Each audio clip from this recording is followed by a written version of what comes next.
안녕하세요, 평화이님. 안녕하세요, 오렌지님.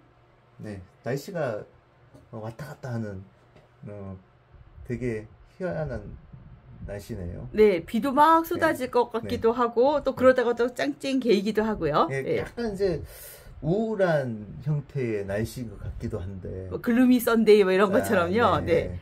그 사실 지난번에 이제 이야기했을 때, 뭐 장례사, 특히 디지털 장례사에 관련돼서 이제 이야기하기로 했잖아요. 그러니까 디지털 장례사 어떻게 생각하시나요? 한번 그냥 상상을 해봤거든요. 요즘 워낙 뭐 장례 지도사 이런 거가 많이 나와 있는데, 예를 들면 예전에는 누가 돌아가셨다 이러면은 그분이 평상시에 썼던 실제 물건을 태운다던가 이런 식으로 해서 고인의 그 뒷수습을 남은 가족들이나 지인들이 해줬잖아요. 근데 요즘은 디지털 시대가 되다 보니까 개인으로 쓰고 있는 이메일이나 뭐 OTT 구독도 포함해서 혹은 뭐 SNS 이런 어떤 혹은 유튜브 동영상 이런 거 다 모두 자기가 막 죽기 전까지 쭉 쓰던 건데, 그것이 어느 날 고인이 막 하늘나라로 가고 나면은 그 계정이나 이런 것들이 그냥 그대로 이렇게 있는 상태에서 그럼 이상하게 그 고인은 하늘나라로 갔는데 그 계정은 이렇게 살아남아 있는데, 과연 고인이 죽기 전에 이 계정이 그대로 살아남기를 바라느냐, 아니면 나 죽고 난 다음에는 누군가가 이것을 정리를 좀 해주기를 바라느냐라는 의미에서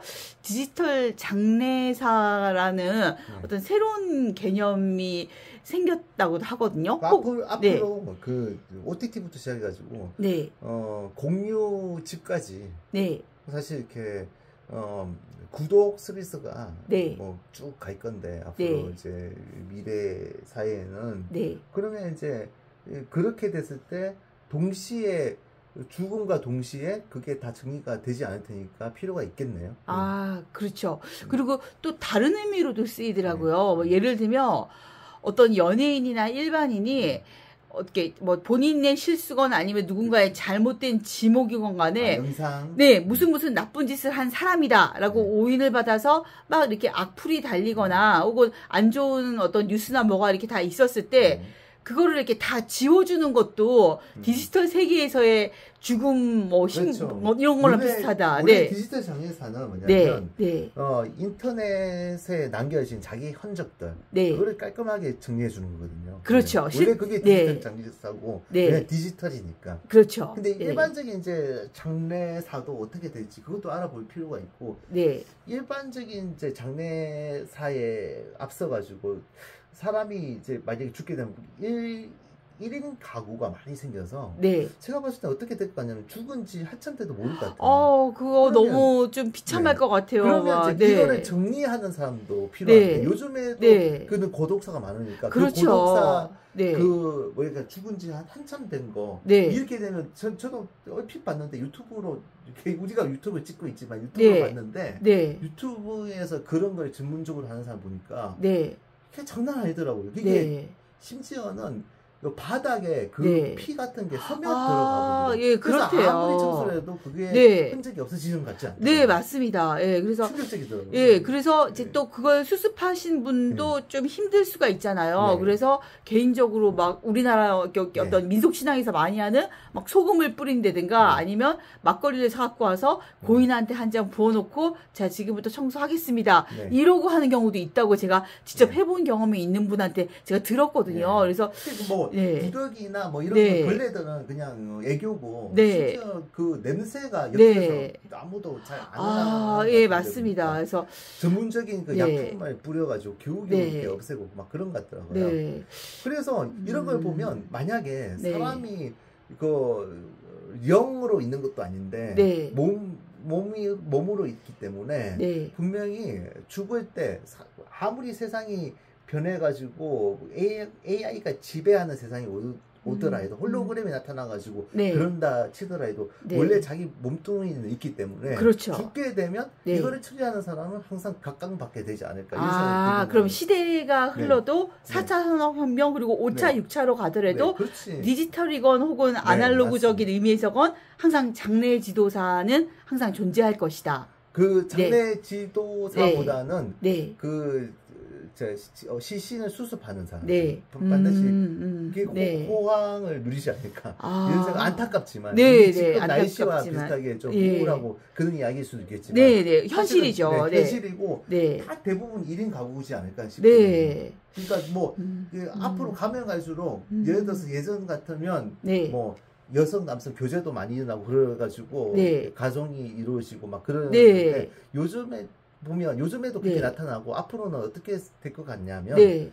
개개인의 1인 1가구로서 많아질 것 네. 같아요. 그래서 네. 이렇게 뭐 2인 이상은 보기가 힘들지 않을까. 그럴 것 같습니다. 예. 그렇다면 국가에서 이거는 A나 B나 C라고 하는 그 국민이 살아있냐 살아있지 않냐 이 생존과 관련된 거를 체크를 할 것 같아요. 체크할 수 있는 예. 자동 시스템이 필요할 것 같아요. 네, 왜냐하면 예. 예를 들어서 어떤 집안에서 그러니까 계속 오래 시간 지나도 동적인 게 전혀 안 일어난다. 사람이 네. 들어갔는데도 네, 네. 라든지 네. 아니면 전기를 전혀 안 쓴다. 네. 라든지 그러면 누군가 네. 찾아가가지고 그거를 확인해야 돼. 네. 근데 그런 게 지금 봤을 때는 네. 그런 사람이 많이 없어서 그런지 1인 가구가 네. 많이 그렇게 뭐 많다고는 하지만 전체 비율에서 봤을 때는 그렇게 많이 없어서 그런지 모르겠지만 네. 그 부분에 대해서는 사실 이렇게 그게 방치 수준이지 않나 이런 생각이 들긴 네. 하더라고요.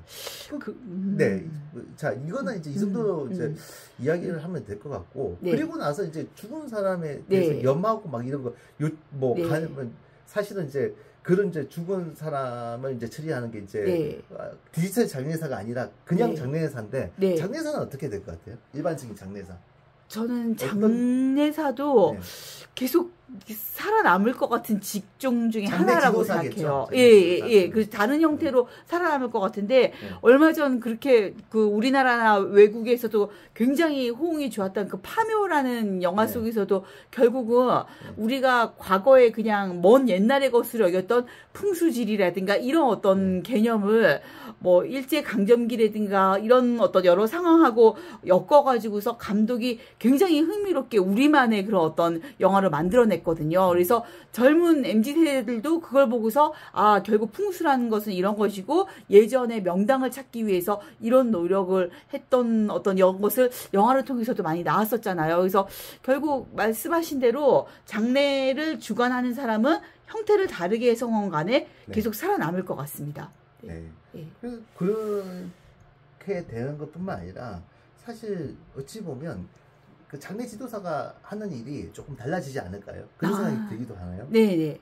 왜냐하면 이제 장례 지도사가 원래는 지금 말씀하신 건 대부분 매장 문화가 있을 때 이야기잖아요. 그렇죠. 네. 네. 앞으로 가면 갈수록 다 화장 문화가 그럴 것 같습니다. 이제 화장이 다 네. 일반화될 것 같아요. 그러면 네. 이제 장례 지도사도 염하고 이런 것들이 지금은 이제 그렇게 그 화장을 하더라도 염하고 그런 거는 다 하지만 어느 순간 그런 게 그러니까 중간에 그 예식 이런 것들이 사라지지 않을까 이런 생각이 들기도 하거든요. 네. 그래서 어찌 보면 나중에 가면 갈수록 지금 최근에 저도 이제 장례식에 갔다 온 적이 있는데 네. 그 장례식에 보니까 그 액자도 디지털로 바뀌었더라고요. 아. 액자 원래 사진 집어넣고 그러는 건데 그게 아, 없어지고 네네네. 디지털로 쫙 이렇게 하면 나타나더라고요. 와, 이젠 진짜 그래서, 장례 문화도 완전히 네. 바뀌어가네요. 네, 그래서 그 사실 옆에 리본 달고 막 그런 네. 그런 게 없어지고 네. 그냥 디지털 화면에서 네. 그 사람만 달라지고 계속 이렇게 유지하는 것 같더라고요. 네. 그러면 이제 어찌 보면 나중에 가면 갈수록 1인 가구가 많아진다면 네. 가족에 대한 개념이 사라지고 네. 그러니까 사실 그 부분에 대해서 이제 누군가가 돌아가시면 네. 근데 그 분을 그냥 오프라인 상태에서는 화장을 하는 사람 따로 있고 네. 그거에 대한 디지털 추모관 같은 게 온라인 예. 추모관 그런 식으로 네. 되고 네. 그래서 이제 사실은 이제 그런 뭐랄까 매장 문화뿐만 아니라 화장 문화도 이제 그 발달되고 그 이후에는 네. 완전히 화장을 하는 것도 네. 그게 뭐 가족이 하는 게 아니라 네. 국가가 한다든지 그러면 전체적으로 국가의 힘이 그래서 네.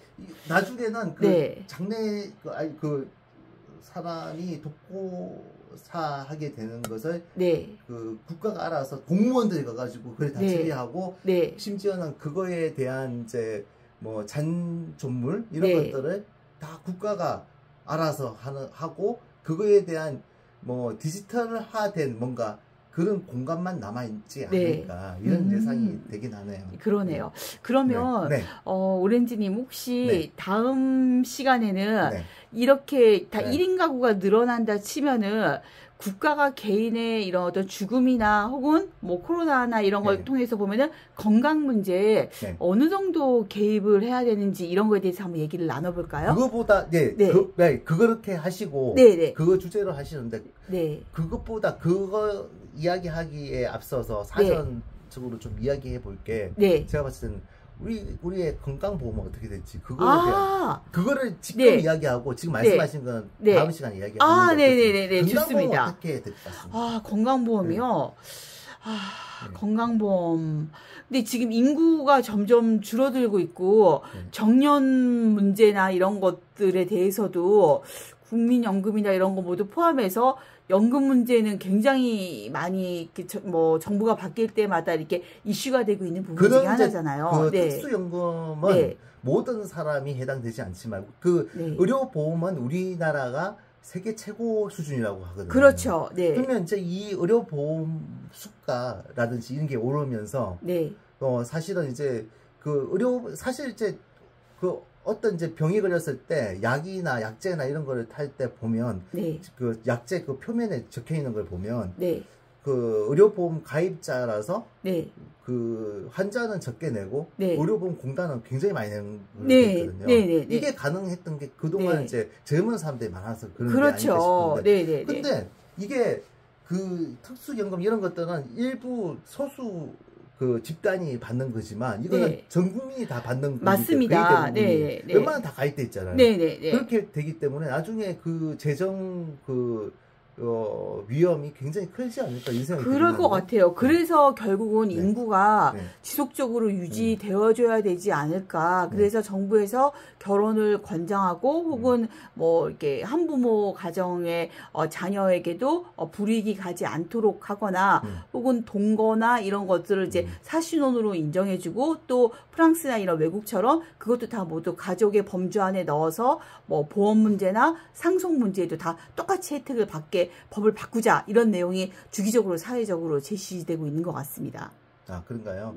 그래서 의료보험은 우리나라가 최고 수준인데 이거를 유지를 어느 정도 할까 이런 생각이 많이 들고 그런 부분에 대해서 사실은 이제 뭐 논의를 할 필요가 있는데 뭐 지금은 뭐 2,000명 의대 정원 이런 것 때문에 지금 그런데 사실 그 기본적인 베이스에는 그 수가 문제 이런 게 있지 않을까 싶기도 하고 같이 포함되어 있을 것 같습니다. 그렇게 되기 때문에 앞으로 그러니까 그거는 쉽게 이야기할 수 있는 건 아닌 것 같아요. 그 전 국민에 대한 이제 보장 이게 거의 다 대부분 받는 거잖아요. 맞습니다. 그렇기 때문에 어쨌든 이게 이제 기반이 돼서 이제 아까 전에 말씀하신 그 부분을 이야기가 돼야 되고 이 정도만 이야기하고 다음 시간에 그 이야기하려고 했던 거 하도록 좋습니다. 그럼 국가가 뭐 개인의 건강이나 뭐 그렇지 않으면은 뭐 죽음이나 결혼이나 출산 이런 거에 어느 정도 이제 개입을 해야 되느냐 이런 문제에 대해서 다음 시간에 같이 나눠보기로 해요. 김은아이님 고생 많으셨어요. 감사합니다, 오렌지님.